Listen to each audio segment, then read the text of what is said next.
போட்டித் தேர்வு படிக்கும் மாணவர்கள் அனைவருக்கும் வணக்கம். இன்றைக்கி நம்ம பார்க்க இருக்கிறது ராஜ்யசபா இடைத்தேர்தலை பற்றி. நம்ம தமிழ்நாட்டில் இப்போ ராஜ்யசபா இடைத்தேர்தல் நடக்க போகுது. அது சம்மந்தமாக தான் பார்க்க போகிறோம். அரசியலமைப்பு 80 ராஜ்யசபா அமைப்பை பற்றி சொல்லுது. ராஜ்யசபாவோட அதிகபட்ச உறுப்பினர்கள் 250 பேர்.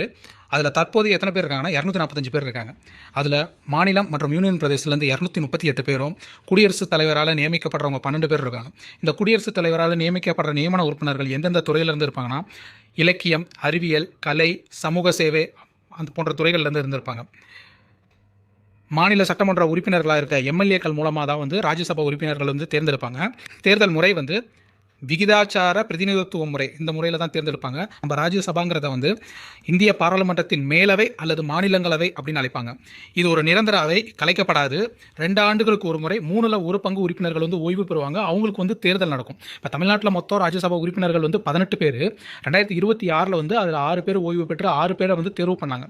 ஸோ அந்த 6 பேரில் 2022 செலக்ட் ஆன சிவி சண்முகம் சார் எம்எல்ஏ ஆனனால, இது ராஜினாமா பண்ணுறனால இப்போ இடைத்தேர்தல் நடக்குது. இதோட உறுப்பினரோட பதவிக்காலம் 6 ஆண்டுகள். குறைந்தபட்ச வயது 30 வயதாக இருக்கணும் அவங்க ராஜ்யசபா உறுப்பினராக செலக்ட் ஆகிறதுக்கு. ராஜ்யசபாவோட தலைவர் யாருன்னா துணை குடியரசுத் தலைவர். அவர் தான் எக்ஸ் அஃபிஷியோ சேர்மன் அப்படின்னு அழைப்பாங்க. இவர் மாநிலங்களவையோட உறுப்பினர் கிடையாது.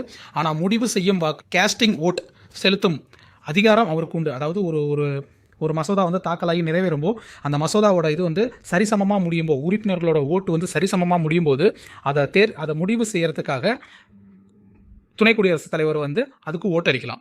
ராஜ்யசபாவோட செயல்பாடுகள் மற்றும் அதிகாரங்கள் என்னென்ன இருக்குன்னு பார்த்தா, சாதாரண மசோதாக்களை விவாதித்து நிறைவேற்ற அதிகாரம் இருக்குது. பணம் மசோதா அறிமுகப்படுத்த முடியாது. ஆனால் 14 நாட்கள் வரை தாமதப்படுத்த முடியும்.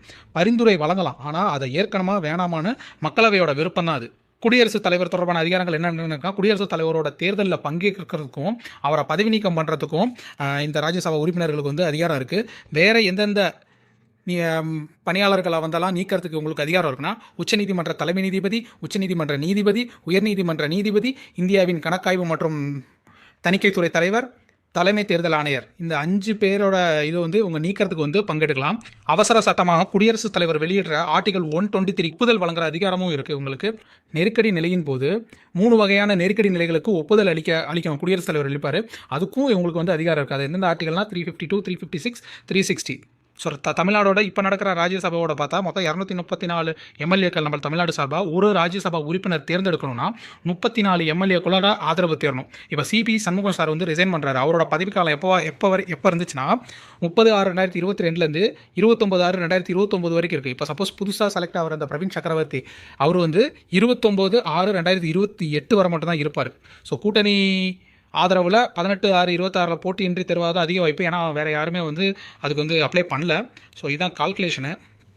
234 எம்எல்ஏக்களில் 34 எம்எல்ஏக்கு ஒரு உறுப்பினருக்கு ஆதரவு கொடுத்தா 6 எம்எல்ஏக்கள் வரும்.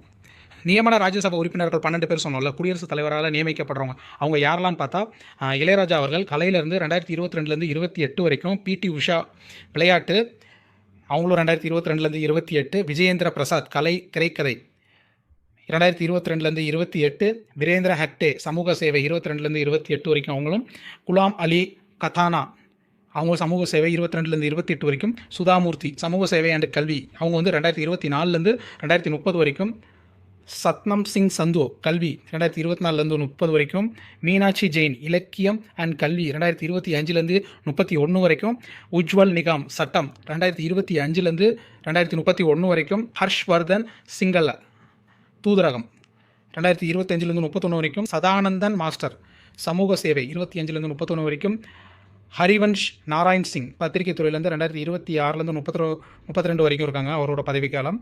இது சம்மந்தமாக முக்கியமான சரத்துகள் என்னென்ன இருக்குன்னு பார்த்தா, ஆர்டிகல் 249 சில துறைகளில் மாநிலங்களவையின் 3/2 பங்கு சிறப்பு பெரும்பான்மை மூலம்தான் மத்திய பட்டியலுக்கு மாற்றும் அதிகாரம் இருக்குது. 312 சரத்து 312 என்னென்னா, அகில இந்திய அரசு பணிகளை உருவாக்கவும் ஒழுங்குபடுத்தவும் பாராளுமன்றத்துக்கு அதிகாரம் இருக்குது. அதாவது மாநிலங்களவையோட 3/2 பங்கு உறுப்பினர் தீர்மானத்தின் மூலியம் தான் அது நிறைவேற்ற முடியும்.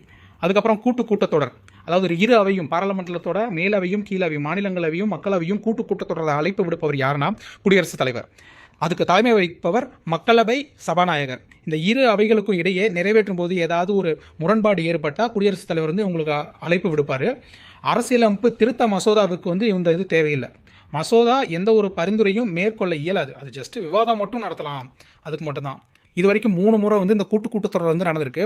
1961 வரதட்சணை தடுப்பு மசோதா, 1978 வங்கி பணியாளர் தேர்வாணைய மசோதா, 2002 வந்து பயங்கரவாத தடுப்பு மசோதா. இந்த 3 தடவை வந்து இந்த கூட்டத்தொடர் வந்து இருந்திருக்கு. இவர் தான் அந்த நடுவில் இருக்கிறவர் தான் வந்து பிரவீன் சக்கரவர்த்தி. டிவிகே கூட்டணியில் காங்கிரஸ்லேருந்து ராஜ்யசபா உறுப்பினராக தேர்ந்தெடுக்கிறவர். ஸோ இது வரைக்கும் உங்களுக்கு கொடுத்த கண்டென்ட் வந்து உங்களுக்கு ரொம்ப உபயோகமாக இருந்திருக்கும்னு நினைக்கிறேன். மீண்டும் அடுத்த வீடியோவில் சந்திக்கலாம். நன்றி, வணக்கம்.